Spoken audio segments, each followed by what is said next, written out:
សួស្តីបងប្អូនអរគ្នាវីដេអូនេះខ្ញុំបង្ហាញពីរបៀប connect Wi-Fi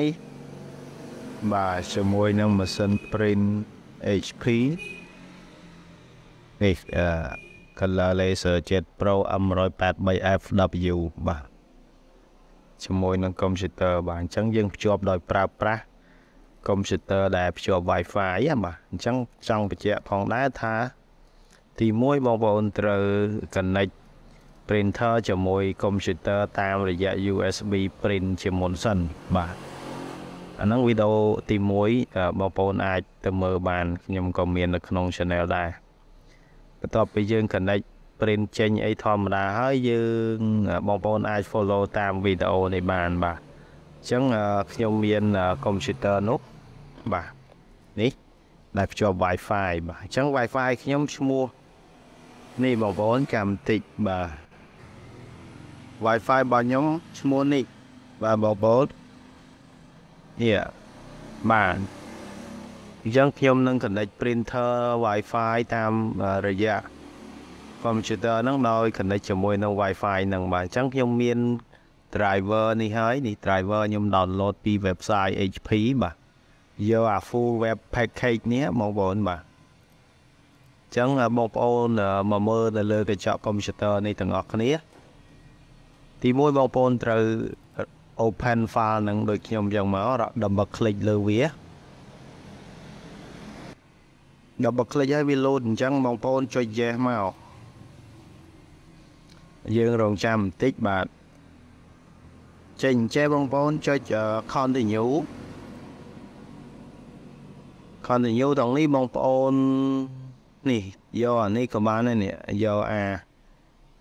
convert a USB connect device to wireless នេះចុចមកបាទងាយទេបាទត្រង់នេះបងប្អូនមកវាប្រាប់យើងឲ្យថា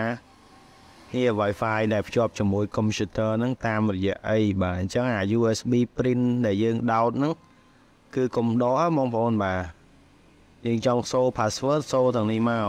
តែខ្ញុំអត់សូទេយើងចុច yes នេះមកនេះI want to use this network ហើយចុច next នេះមកនេះ next បាទអញ្ចឹងវាកំពុងតែ save wireless network ហ្នឹងហើយយើងរងចាំ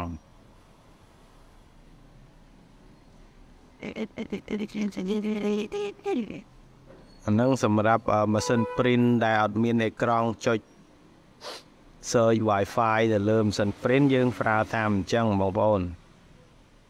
យើង download មកពី website HP ហ្នឹងយើងវាយ model របស់ printer ហ្នឹងមកតមកវានឹងចេញចូល website ហើយ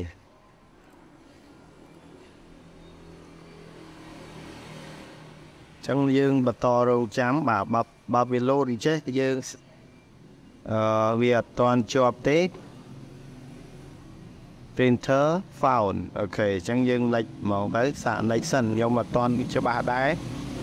អញ្ចឹងខ្ញុំលេចបន្តចង់ដឹងថាវា load មិនទៀតបាទពីព្រោះវីដេអូរដងខ្ញុំយកអា new នោះទេបាទអញ្ចឹងឥឡូវវាជាប់ហើយយើងចុច next ទៀតបងប្អូនវា connect ជាប់ហើយអញ្ចឹងវាឲ្យ disable ដកខ្សែ USB print ចេញបាទអញ្ចឹងយើងមកមើលនៅលើធុង computer ខ្ញុំវិញបាទនេះខ្សែ USB print បងប្អូនខ្ញុំដកវាចេញបាទខ្ញុំដកចេញខ្ញុំតម្លាក់វាចោលទៅយើងទៅមើលលើកញ្ចក់ computer វិញបាទអញ្ចឹងយើងចុច OK យើងចាំបន្តិចមកនេះវាកំពុងតែ process ទៀតហើយ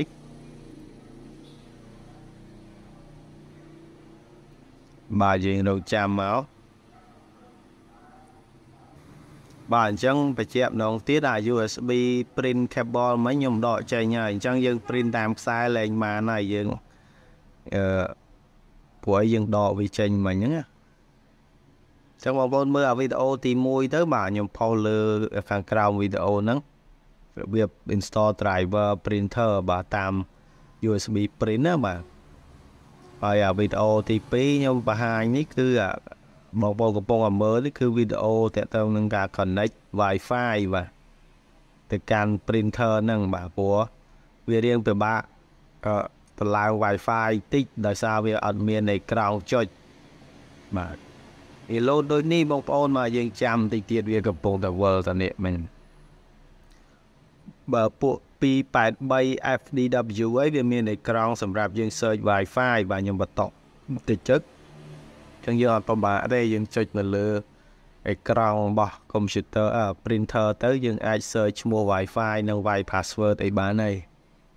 តែអាសេរីនេះគឺវាមានអេក្រង់តូចវាអត់មាន option សម្រាប់យើង search Wi-Fi ដោយ search ឈ្មោះបាទអញ្ចឹងយើងប្រើតាមរយៈការ install driver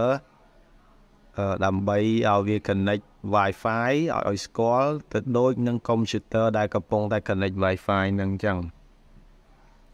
ត្រង់នេះបងប្អូនចាំបាទខ្ញុំចុច stop សិនកុំឲ្យយូរឥឡូវវាចេញចេះបាទវាអត់ load អីឲ្យយើងចុចអញ្ចឹងណាឥឡូវខ្ញុំចុចខ្វែងមកទៅហើយយើងចុច close មកហើយយើង print បានធម្មតាឯងបងប្អូនចូលមើលកន្លែងនេះចាំខ្ញុំជម្រាបបងប្អូនចូលកន្លែង device and printer នឹងមកបងប្អូនមកនេះឈ្មោះរបស់វានេះបងប្អូនបាទនេះបាទអញ្ចឹងយើង right click print test មក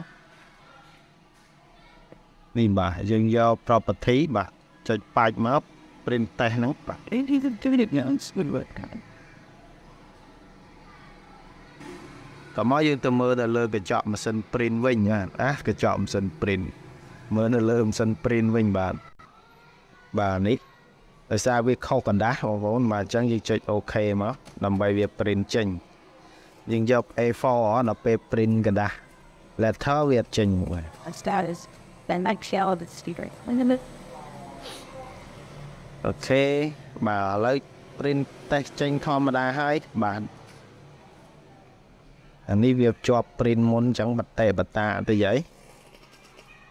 បាទអញ្ចឹងវីដេអូថ្ងៃនេះគឺចប់ប៉ុណ្ណឹងបាទរបៀប connect Wi-Fi ជាមួយម៉ាស៊ីន print មួយនេះបាទជួបគ្នាវីដេអូក្រោយបាយបាយ